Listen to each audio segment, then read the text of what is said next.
उमायमा मलिक तक ने कह दिया है इसराइल को कि जब लड़ नहीं सकते तो हमला क्यों करते हो। मोदी साहब जो है उन्होंने नेतन्याहू को मशवरा दिया था कि जब ईरान की मिसाइल आए तो पूरे बदन पे आपने गोबर लगा लेना है, उसका भी कोई फायदा नहीं हुआ। ये एक और स्लाइड आ गई है, स्लाइड 218, और ये खुल नहीं रही। फाइल नहीं, उससे नहीं खुल रही। आपको फौज किस मुल्क की पसंद है? मुझे इसराइल की फौज पसंद है। अभी आप इसराइल को गालियां दे रहे थे, अभी आप कह रहे हैं इसराइल की फौज पसंद है। और मेरा बस नहीं चलता कि मैं इसराइल की फौज को अगवा करके अपने फार्म हाउस पे ले आऊं।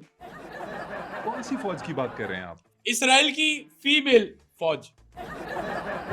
डॉक्टर साहब, आप दुनिया भर पे नजर रखते हैं, जियो पॉलिटिक्स की खबरें आपके पास होती हैं, कोई बॉलीवुड की और खबर सुना दें हमें। बॉलीवुड की एक खबर है मेरे पास। इंडिया की एक एक्ट्रेस है तमन्ना भाटिया। जी जी बिल्कुल है। अच्छा, बहुत जल्द तमन्ना भाटिया को उसका खौंद जो हस्बैंड है वो छोड़ देगा। ये जो पहले वीडियो नहीं खुल रही थी अब खुल रही है, ये खुल गई है। ये है। डॉक्टर साहब, बंद करें इसे, बंद कर दें इसको। सेंड कर दूं? थोड़ा था प्यार हुआ मेरे यार, आए नजर चेहरे हजार। अस्सलाम वालेकुम नाज़रीन, आप देख रहे हैं बैठक गर्दी और मैं हूं आपका मेज़बान मोहम्मद अली खान। नाज़रीन, आज हमारी खुशकिस्मती है कि हमारे स्टूडियो में मौजूद हैं पाकिस्तान के सबसे मशहूर तज्ज़ियाकार डॉक्टर वाहिद मशहूर। आइए उनसे बातचीत करते हैं और जानते हैं दुनिया में क्या हो रहा है। अस्सलाम वालेकुम डॉक्टर साहब। भाई साहब, आपको भी और आपके देखने वालों को। डॉक्टर साहब, आप क्या देख रहे हैं? आप बोल क्यों रहे? आपने इंट्रो दे दिया, बस बहुत है। इसके बाद आगे मैं करूंगा बात, जो करनी है। अब आप नहीं बोलेंगे, चुप करें। डॉक्टर साहब, मैं सवाल नहीं पूछूंगा तो आप जवाब कैसे देंगे? ओ हेलो, गलत बात मुझे बिल्कुल बर्दाश्त नहीं, और चाहे वो किसी भी शेप में हो। मैं उस दिन देख रहा था कुछ औबाश लड़के कॉलेज के बाहर लड़कियों को छेड़ रहे थे कि अरे हम छोड़ दें तुम्हें, धूप बहुत है, आपका रंग ना खराब हो जाए। अच्छा, मैं ये सीन होते हुए देख रहा था, मुझसे रहा नहीं गया। मैंने गाड़ी में से बंदूक निकाली और 5-6 फायर मार दिए। इतने में मेरे बीवी बच्चे आ गए कि बाबा ये क्या किया आपने, टीवी तबाह कर दिया। टीवी? हाँ, वो एक सीन चल रहा था फिल्म का, उसके अंदर जो है वो मैंने देखा, मुझसे रहा नहीं गया, तो ये हो जाता है। डॉक्टर साहब, मैं फिर वही सवाल पूछूंगा, ये आप क्या देख रहे हैं मोबाइल पे? ये एक स्लाइड है 215, वो देख रहा हूँ। तो क्या खबर है इस स्लाइड 215 में? कुछ नहीं, फ्लोरिडा के एक वाटर पार्क की वीडियो है जिसमें एक गोरी स्लाइड कर रही है, और ये वीडियो मैं 215वीं बार देख रहा हूँ। हैं? और डॉक्टर साहब छोड़ें इसे, बताएं दुनिया में क्या हो रहा है? एक मिनट, एक मिनट, एक मिनट। क्या कहा आपने? छोड़ दूं? यानी आप ये कह रहे हैं कि मैं ज़राए इब्लाग छोड़ दूं? चले, मान लेते हैं कि मैंने ज़राए इब्लाग छोड़ दिया, तजिया कौन बनाएगा? तजिया किसने करना है फिर? जवाब देना, फिर तजिया किसने करना? डॉक्टर साहब, आप बिला वजह बात को लंबा कर रहे हैं। मैं आपसे पूछ रहा हूं कि दुनिया में क्या हो रहा है, हमें थोड़ा सा इन्फॉर्म करें, जो आपका काम है। अच्छा, दुनिया में इस वक्त अजीबो गरीब वाकयात हो रहे हैं। मेरे एक दोस्त है, उसने मेरा उधार वापस करना है, वो मेरा उधार नहीं दे रहा, और अपनी फैमिली को लेके मरी पहुंचा हुआ है, वहां पे वो अयाशी कर रहा है। और दुनिया में घटिया घटिया लोग मेरे सामने बैठ के कॉफी पी रहे हैं। दुनिया से स्टीरॉयड टकराने की खबरें हैं, जबकि दुनिया में लोग स्टीरॉयड खा के आपस में टकरा रहे हैं। इंडिया की 1 अरब 46 करोड़ आबादी है, जिसमें से 6 करोड़ अजय देवगन की डुप्लीकेट है। अंटार्कटिका में नर पोलर बेयर मादा के पीछे कोई अहम बात बताने के लिए भाग रहा है, उसे चेज कर रहा है। किचन में छिपकली जायजे ले रही है। मुफ्ती कवि अपनी एक अलग दुनिया में जी रहे हैं। जावेद अख्तर कहता है कि मैं दोज़ख चुनता, और दूसरी तरफ शबाना आजमी ने जावेद जैसे शख्स को चुन के दुनिया में ही दोज़ख चुन ली। एक अजीब सा माहौल है, सब गुफा हुआ है। लेकिन इन तमाम वाक़यात में एक जो चीज़ हुई है वो बड़ी दिलकश हुई है।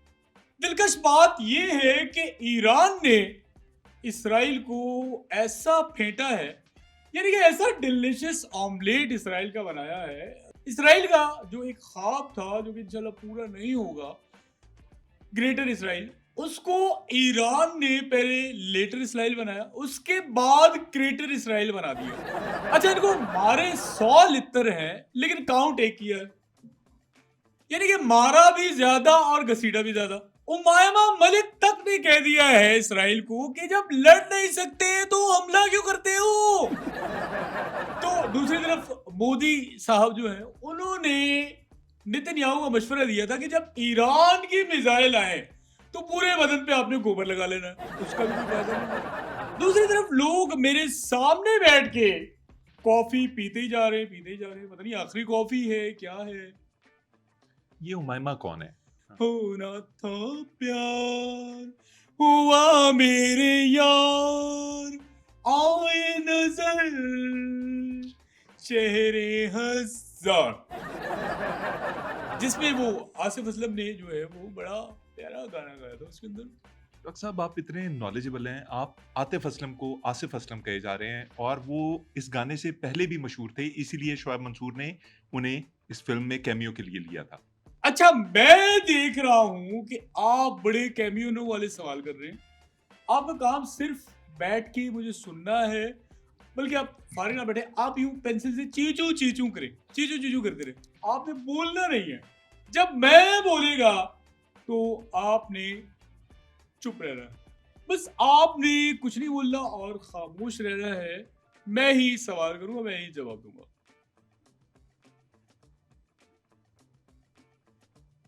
आप खामोश क्यों हो गए? कुछ सवाल तो करें। डॉक्टर साहब, आप कहाँ फिल्म्स की तरफ निकल गए थे? आप मुझे ये बताएं कि बात हमारी हो रही थी इसराइल की ठुकाई की ईरान के हाथों, उसके ऊपर कोई बात बताएं। हाँ, देखिए, इसराइल जबरदूस, नेतन्याहू जबरदूस, और नेतन्याहू की तो दिमागी हालत ये हो गई है कि वो अपने इलाके में रात के वक्त नंगा घूमने लग गया। नंगा? और नंगा मतलब बिल्कुल अलिफ, मेरी मुराद ये है इससे। तो दिमागी हालत भी उसकी खराब है। चाय के होटल में जाके खामोशी से बैठ जाता है और बराबर में जो लोग होते हैं वो उसे छेड़ते हैं, ओए तू एजेंसी का बंदा है ना। चाय खाने में भी नंगा? हाँ बिल्कुल, बिल्कुल नंगा। उसने सिर्फ कान पहने हुए होते हैं जो उसके हैं। अच्छा, बात सिर्फ रात की नहीं है, ये हरकतें इसने दिन में भी शुरू कर दी है। यानी कि दिन में जब सायरन बजता है इसराइल में, जी। तो ये बंकर में पब्लिक के साथ अपने अदरक नुमा नंगे जिस्म के साथ पब्लिक के साथ घुस जाता है और ये भी नहीं कहता कि आप सब लोग अपनी आंखें बंद कर लो। दूसरी तरफ नितिन की बीवी अलग परेशान है। वो जनाब तलाक लेने ट्रम्प के पास पहुंच गई कि मुझे तलाक चाहिए, मैं इस जानवर के साथ मजीद नहीं रह सकती। अच्छा, इतने में ये बात मिलानिया ने सुन ली। उसने कहा कि अरे भैंस चोर, ये बीवी नेतन्याहू की तलाक मेरे शौहर से मांग रही है। अब इस सारे मामलात देखिए ना, ये एक चेन रिएक्शन है जो चला है और इस तमाम मामले में चेन रिएक्शन में ट्रम्प बुरी तरह से फंस गया, वो जबरदस्त हो गया। दूसरी तरफ मैनुअल मैक्रोन की बीवी उसे कह रही है कि लोग तलाक तलाक खेल रहे हैं, तुम मुझे तलाक ना दे रहे हो ना ले रहे हो। एक अजीब सा माहौल, अजीब की गूफअप हुआ हुआ है मामला। अच्छा, ये तो आपने इन लोगों के घरों की खबरें हमें दे दी। हमें ये बताएं कि एक और खबर डिस्कस हो रही है कि मोदी जी की जो G7 समिट के अंदर आमद थी, वो तब तक नहीं हुई जब तक ट्रम्प वहां से चला नहीं गया। इसके पीछे क्या साइंस है? देखिए, पहले तो ये खबर आपको जिसने बताई है वो गलत है। मोदी G7 की जो समिट हुई थी वहां पे मौजूद था। ये झूठ फैलाया गया, वो थे। नहीं डॉक्टर साहब, आप यहाँ गलत बोल रहे हैं, वो नहीं थे। यार एक मिनट, मैं आपके प्रोड्यूसर साहब ये जरा तस्वीर चला के दिखाइएगा कि मोदी साहब, ये देखिए, नहीं, तो इसमें मोदी जी तो नजर ही नहीं आ रहे। मोदी जी कहाँ हैं? नहीं, मोदी जी कैमरे के पीछे हैं। ये तस्वीर मोदी जी ने खींची है, क्योंकि मोदी जी जब वहाँ पहुंचे थे तो ट्रंप ने उसे या सर पे थप्पड़ मार के चल बे तस्वीर खींच, और तो ये उन्होंने खींची है। कैमरे के पीछे वो थे। आपका असल खबर ये है। आपका सोर्स क्या है? मेरा सोर्स अब तो जर्नलिज्म है, पहले क्या करते थे? पहले सर्जन, और अब भी प्रैक्टिस कभी ना कभी हो जाती है। सर्जरी। जी। अच्छा, ये जो मामला हुआ है ईरान और इसराइल का, इसराइल ने इस तमाम मामले में मिसकैलकुलेशन की है। ताकत का अंदाजा उसे था नहीं और वो पंगा ले बैठा। अच्छा, आपको मैं अपनी स्टोरी सुनाऊं कि 1986 में मेरा एक मुकाबला हुआ था ताकत का, बाकायदा मुजाहरा किया मैंने। अच्छा, अच्छा, मेरे मध्य मुकाबले जो मेरा हरीफ था वो ज्यादा ताकतवर था आपसे। जी। ठीक है। लेकिन आपके खादिम ने उससे पूरी तरह से शिकस्त दी। खादिम कौन? तो यार मैं अपनी बात कर रहा हूँ यार, क्या बोल, आप भी ना पूरे, आप सुमेरा लग रहे हैं मुझे। सब आप भी अजीब बातें करते हैं। ये खादिम कहने की क्या जरूरत थी? क्या मुकाबला हुआ था आपका? मेरे मध्य मुकाबिल मेरा हरीफ जो था वो था ड्रैगन। ड्रैगन ने अपने मुंह से आग निकाली, मैंने सिर्फ 2 नथने फुलाए और वो डर गया। कब का वाकया? ये जब आतिश जवान था। आतिश फिशां जब जवान थे ना, तब ड्रैगन होते थे। ना बू, आप बहुत जोकी है। डॉक्टर साहब, आप दावा करते हैं कि आप फ्यूचर में देख सकते हैं, आप बहुत सी चीजें होने से पहले बता देते हैं, लेकिन ये बताइए कि कभी डेजा वू ऐसी कोई फीलिंग हुई आपको? हाँ, बिल्कुल हुई है। एक दफा मैं दुबई मॉल में था, मैंने वहां देखा कि एक गोरी के साथ एक जो है वो हबशी खड़ा हुआ है। मुझे फील हुआ मैंने इन्हें पहले भी कहीं देखा है। फिर मुझे याद आया अचानक, यार मैंने तो इनको एक वीडियो में देखा है। कैसी वीडियो? ये एक और स्लाइड आ गई है, स्लाइड 218, और ये खुल नहीं रही। फाइल? नहीं, उससे नहीं खुल रही। क्या? कोई वीडियो में खिड़की खोल रहा है कि किसी चोर की वीडियो है। इसको मैं फॉरवर्ड कर देता हूँ। हो गई। डॉक्टर साहब, आपकी जो कॉन्टेक्ट है ना, मुझे समझ आ रही है कि वो आपने कैसे बनाए हैं। ये वीडियोस फॉरवर्ड कर करके। देखिए, कॉन्टेक्ट्स मेरे बहुत ज़्यादा हैं, और इसलिए मैं हर बात में हर कॉन्टेक्ट्स का इस्तेमाल करता हूँ, और मैंने हमेशा कॉन्टेक्ट्स में ही बात की है, तो शायद यही मेरी कामयाबी है। डॉक्टर साहब, जर्नलिज्म में आप अपना राइवल किसको तस्वुर करते हैं? देखिए, जर्नलिज्म में मेरा जो राइवल है सलीम बुखारी। सलीम बुखारी साहब आपके राइवल कैसे? वो ऐसे कि मैं और सलीम बुखारी साहब, हम अरशद नदीम को काफ़ी टफ टाइम देते हैं। Arshad Nadeem, javelin thrower. जी। डॉक्टर साहब, क्रिकेट से कोई दिलचस्पी है? नहीं, क्रिकेट मैं ज़्यादा पसंद नहीं करता, और लेकिन मैं जो आपकी आवाम है, जो देखने वाले हैं, मैं ज़रा उनका दिमाग खोलता हूँ। मैं ऐसी खबर देने लगा हूँ उसके हवाले से कि आपकी आवाम के 14 तबक जो है वो रोशन हो जाएंगे। खबर ये है कि जिसे आप स्टार समझते हैं, वो so called star Babar Azam, उसका असल नाम बाबर आजम नहीं है। बाबर आजम का नाम बाबर आजम नहीं है? मैंने खुद पासपोर्ट उसका देखा है, उस पे आजम बाबर लिखा हुआ है। क्या रिसर्च है आपकी? पासपोर्ट के ऊपर हमेशा सरनेम पहले लिखा जाता है, आजम बाबर ही लिखा जाएगा। आपका नाम, जैसे आपका नाम वाहिद मशहूर है, पासपोर्ट के ऊपर आपका नाम मशहूर वाहिद लिखा जाएगा। आपने अपना पासपोर्ट कभी नहीं देखा? देखिए, आप मुझे इस तरह से डांट नहीं सकते। ये जर्नलिज्म के खिलाफ है, इसीलिए मैं ये कह रहा था, शुरू में भी कहा मैंने कि फजूल किस्म के लोग मेरे सामने हाथ यूं करके सवाल कर रहे हैं, और करना नहीं चाहिए। इस पे एहतियात बरतिए। लेकिन मैं इसराइल का बहुत बुरा हाल देख रहा हूँ, इंशाल्लाह मेरी दुआ है और ऐसा होगा। आप इसराइल इसराइल बार-बार करें, आपको फ़ौज किस मुल्क की पसंद है? देखिए, सबसे पहले तो फ़ौज मुझे मेरे अपने वतन पाकिस्तान की या पाक आर्मी ऑफ कोर्स। वो मुझे पसंद है। दूसरी मुझे इसराइल की फ़ौज पसंद है। अभी आप इसराइल को गालियाँ दे रहे थे, अभी आप कह रहे हैं इसराइल की फ़ौज पसंद है। आपको पता ही नहीं कि इसराइल में जब इसराइल की फ़ौज सीना चौड़ा करके घूमती है तो वो नज़ारा देखने वाला होता है। और मेरा बस नहीं चलता कि मैं इसराइल की फ़ौज को अगवा करके अपने फार्म हाउस पे ले आऊँ। कौन-सी फ़ौज की बात कर रहे हैं आप? इसराइल की फीमेल फ़ौज। डॉक्टर साहब कहाँ देखी आपने फ़ौज?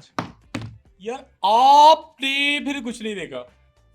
ऐसा टाइट पीस ये इधर यूट्यूब रील्स शॉर्ट्स से भरा पड़ा है।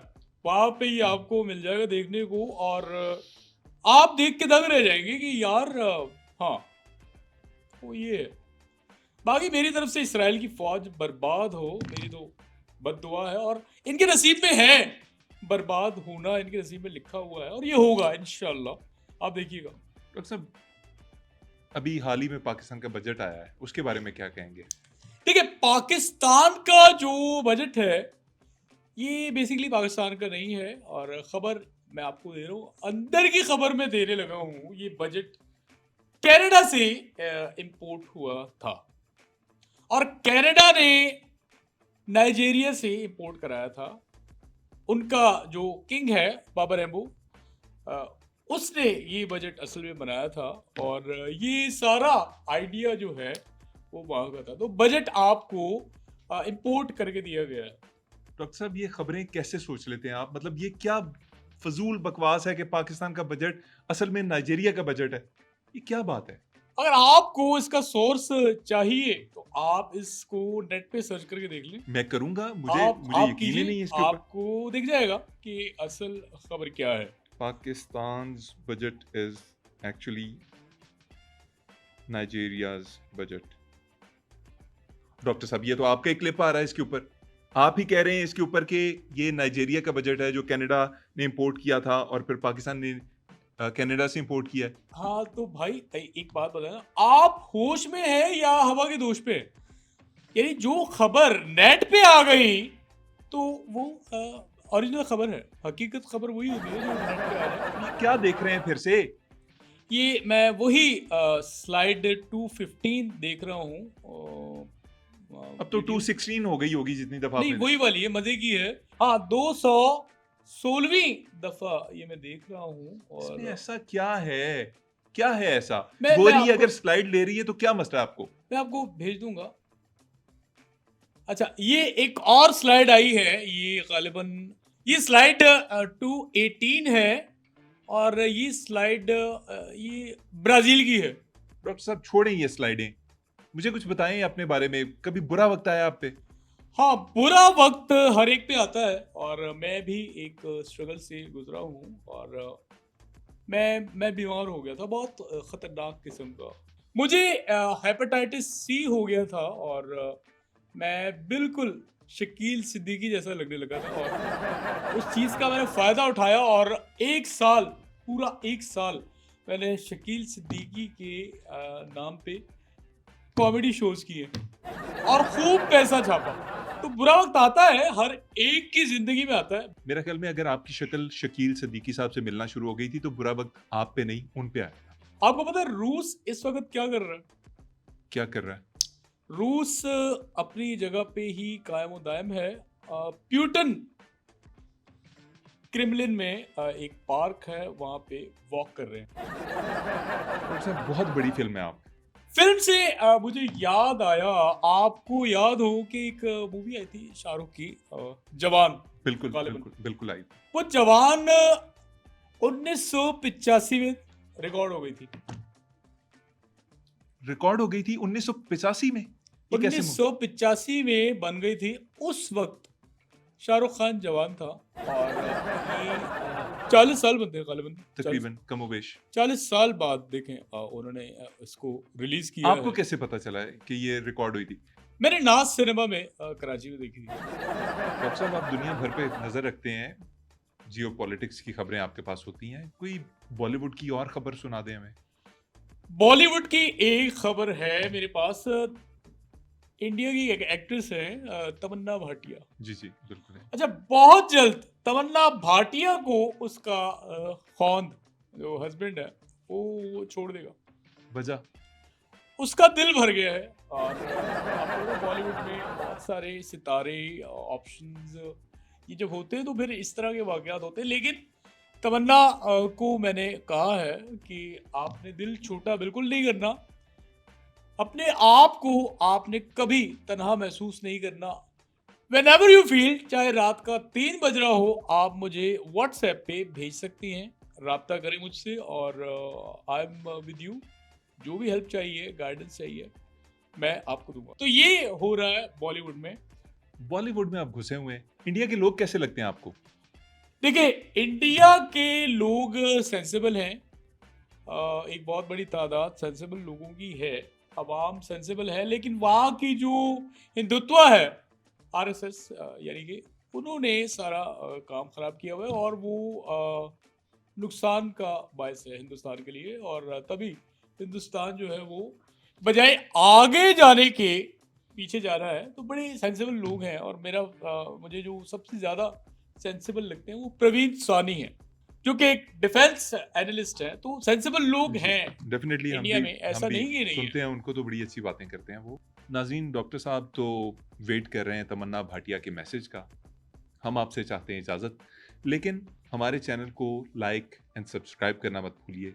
बेल आइकन को ज़रूर दबा लीजिए ताकि हमारी तमाम नई वीडियोस की नोटिफिकेशन आप तक पहुंचती रहे। अब इजाज़त दीजिए, अल्लाह निगहबान। ये देखिए, ये जो पहले वीडियो नहीं खुल रही थी अब खुल रही है, ये खुल गई है। ये है। डॉक्टर साहब, बंद करें इसे, बंद कर दें इसको। सेंड कर दूं? डॉक्टर साहब बंद करें ना यार, क्या कह रहे हैं? ये रिबल की ये वीडियो, ये देखें, रिबल नोटों में डूब रही है, सांस निकल रहा है उसका, बंद हो रहा है सांस। वैसे इस काम में मैंने एक चीज नोट की, पैसा बहुत है, बहुत पैसा। ऐसा है डॉक्टर साहब। लेकिन ऐसे काम का फायदा क्या जिसमें आपकी वो ना हो। अच्छा, ये सारे नकली है ना? डॉक्टर साहब, नोट जो पड़े हुए हैं, असली हैं, नकली है, पता नहीं क्या है। बहरहाल जो भी है, बहुत शुक्रिया बुलाने के लिए और शुक्रिया डॉक्टर साहब, थैंक यू।